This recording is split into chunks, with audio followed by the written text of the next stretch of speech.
warahmatullahi wabarakatuh. Pada video kali ini kita akan kembali membahas soal yang terkait dengan penalaran silogisme. Nah, silogisme itu sendiri merupakan suatu cara menarik kesimpulan secara deduktif ya. Nah, jadi biasanya nanti soalnya kita akan diberikan beberapa premis atau beberapa pernyataan, 2 pernyataan atau lebih, dan kita akan diminta untuk membuat kesimpulan dari premis-premis atau pernyataan-pernyataan tersebut. Nah, bagaimana bentuk soalnya? Kita akan bahas. Namun, sebelum kita lanjutkan, jangan lupa untuk mendukung terus channel ini dengan cara menekan tombol subscribe. Kemudian jangan lupa like dan share video ini ke teman-teman kalian. Nah, soal tentang penalaran silogisme ini akan sering sekali kita temukan ketika kita mengikuti tes masuk perguruan tinggi atau tes SBMPTN ataupun tes CPNS. Kita akan langsung bahas untuk soal yang pertama. Katanya di sini semua orang tua menyayangi anaknya. Ini untuk premis yang pertama. Premis yang kedua, sebagian guru menyayangi anaknya. Maka kesimpulannya adalah gitu ya. Perhatikan di sini, untuk premis yang pertama itu dimulai dengan kata semua. Premis yang kedua dimulai dengan kata sebagian. Nah, di sini saya akan bagikan trik mudah ya atau trik cepat untuk menarik kesimpulan dari 2 buah premis jika katanya atau kalimatnya ya dimulai dengan kata semua dan premis keduanya dimulai dengan kata sebagian. Jadi kalau ada semua dan sebagian, nah itu bukan hasilnya ya, maksudnya kesimpulannya itu juga akan dimulai dengan kata sebagian. Nah, itu yang pertama harus kita ingat. Nah, perhatikan di sini, semua orang tua menyayangi anaknya. Nah, orang tua di sini kita simbolkan saja atau kita misalkan saja dengan A gitu ya, menyayangi anaknya ini dengan B. Kemudian kita lihat premis yang kedua, sebagian guru menyayangi anaknya. Nah, guru ini kita misalkan kalimatnya, guru ini dengan C. Kemudian menyayangi anaknya tadi sudah kita misalkan dengan B ya, kita tuliskan B. Nah, perhatikan, di sini ada kalimat yang sama, yaitu sama-sama menyayangi anaknya atau B-nya sama gitu ya. Nah, kalau kita tuliskan kembali secara singkat gitu, artinya kalau kita menemukan bentuk premis atau ya bentuk premis seperti ini ya, misalkan di sini semua A bersifat B. Nah, sama ya, tadi ya, sesuai ya.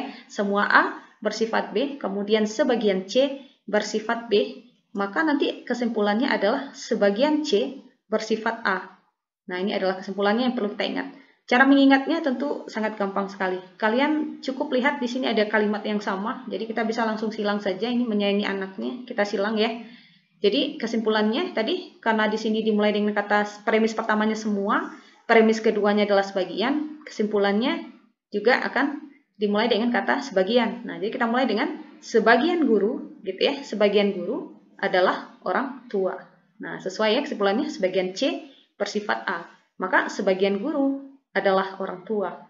Jawaban yang benar yang mana? C, D, dan E bisa langsung kita eliminasi karena ini katanya atau kalimatnya dimulai dengan kata semua ya, sedangkan tadi kesimpulannya dimulai dengan kata sebagian. Jadi opsi kita tinggal A dan B. Nah, di antara A dan B yang benar yang mana? Sesuai dengan kesimpulan tadi, sebagian C bersifat A, sebagian guru adalah orang tua. Jawaban yang benar adalah yang B. Nah, gampang ya. Berikutnya kita lihat lagi, coba kita latihan lagi untuk soal yang kedua. Semua tebing berwarna hitam. Kemudian sebagian jurang adalah tebing. Kesimpulan kita, nah kita coba tuliskan lagi ya. Tebing ini kita misalkan dengan A, berwarna hitam ini B. Kemudian sebagian jurang ini kita misalkan dengan C, ya jurang ini C. Kemudian tebing tadi sudah kita misalkan dengan A ya. Nah ini A. Oke, perhatikan ada yang sama di sini, yaitu ada A-nya sama ya, atau tebingnya sama. Jadi kalau kita tuliskan kembali, semua A bersifat B. Semua A bersifat B. Premis yang kedua, sebagian C bersifat A. Sebagian C bersifat A. Maka nanti kesimpulannya adalah sebagian C bersifat B. Cara menghafalnya gampang sekali tadi ya. Kita cukup coret kata yang sama tadi dari 2 premis tersebut. Yang sama tadi siapa? Tebing ya. Jadi tebing ini bisa langsung kita coret saja. Maka kesimpulan kita apa? Karena dimulai dengan kata premis pertamanya semua, dimulai dengan kata semua, premis keduanya dimulai dengan kata sebagian, pasti hasilnya nanti dimulai dengan, atau kesimpulannya ya, dimulai dengan kata sebagian juga. Jadi B, D, dan E bisa langsung kita eliminasi. Jadi opsi kita tinggal A dan C. Kita lihat ya. Jadi kesimpulannya yang mana? Kesimpulannya tentu saja sebagian jurang berwarna hitam. Jawaban yang benar yang mana? Yang C. Sebagian jurang berwarna hitam. Nah, ini gampang sekali ya. Kita latihan lagi untuk soal yang ketiga. Soal yang ketiga, semua HP ada fasilitas SMS. Sebagian HP ada fasilitas internet. Nah, kesimpulan kita apa? Perhatikan, kita coba buat lagi ya. Ini ada HP, fasilitas SMS. HP ini kita misalkan dengan A. Fasilitas SMS ini dengan B. Nah, kita lihat premis yang kedua, sebagian HP. HP tadi kita misalkan dengan apa? HP tadi sudah dimisalkan dengan A ya. Oke. Nah, fasilitas internet kita misalkan dengan C. Kita perhatikan bentuk atau polanya. Semua A bersifat B, sebagian A bersifat C. Kita tuliskan kembali di sini. Nah, ini ya. Semua A bersifat B, sebagian A bersifat C. Maka kesimpulannya adalah, nah khusus ya untuk bentuk yang seperti ini setelah kata semua dan sebagian itu kan katanya ada yang sama, itu sama-sama HP ya. Ini juga sama-sama HP. Jadi untuk kesimpulannya itu adalah sebagian A akan bersifat B dan C. Ya, sebagian A akan bersifat B dan C. Nah, jadi kalaupun kita mencoret tadi ya, seperti trik yang kita lakukan pada soal 1 dan 2, kita coret HP, HP-nya bisa dicoret gitu ya. Kita lihat di sini ternyata tidak ada opsinya. Jadi kita bisa menggunakan kesimpulan yang ini, yaitu sebagian A bersifat B dan C. Kalau seandainya ada kata yang sama setelah kata semua dan sebagian.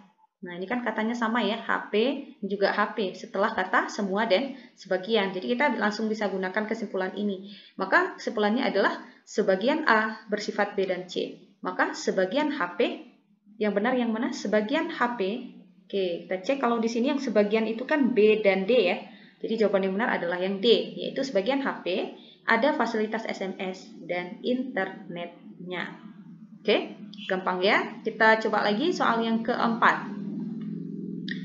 Semua siswa adalah anggota pramuka. Sebagian penghuni asrama adalah siswa. Kesimpulan kita adalah, kita coba lagi di sini. Ada kata siswa, kita misalkan lagi dengan A. Anggota pramuka tadi B ya.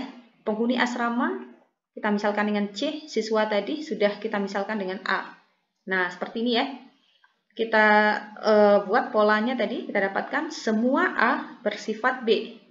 Premis yang kedua, sebagian C bersifat A. Nah, tadi kita sudah tahu ya, kesimpulan kita tadi adalah jika semua A bersifat B, sebagian C bersifat A, maka kesimpulannya adalah sebagian C bersifat B. Kita cukup coret kata yang sama. Maka kita dapatkan sebagian penghuni asrama adalah anggota pramuka. Jawaban yang benar yang mana? Tentu saja yang D. Sebagian penghuni asrama adalah anggota pramuka. Nah, bagaimana sahabat excellent? Sangat gampang sekali. Ya, trik ini bisa kita gunakan jika kita menemukan bentuk premisnya dimulai dengan kata semua dan dengan kata sebagian. Nah, nanti kita akan bahas kembali bentuk-bentuk soal penalaran silogisme yang lain. Ya, bisa jadi nanti ada 3 premis di dalam soalnya. Kita diberikan 3 premis, kemudian kita diminta untuk menarik kesimpulan tersebut ya. Nah, semoga bermanfaat, semoga membantu. Jangan lupa untuk mendukung terus channel ini dengan cara menekan tombol subscribe, kemudian jangan lupa like dan share video ini ke teman-teman kalian. Oke, Assalamualaikum warahmatullahi wabarakatuh.